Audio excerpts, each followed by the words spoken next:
بسم الله الرحمن الرحيم.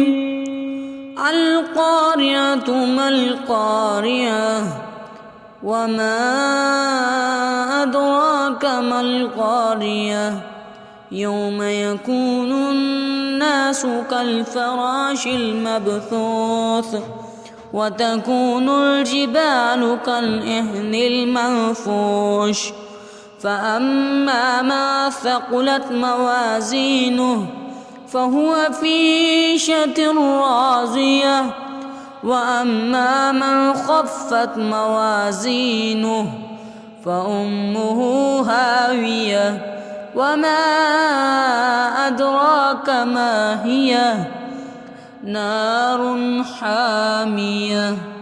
صدق الله العظيم.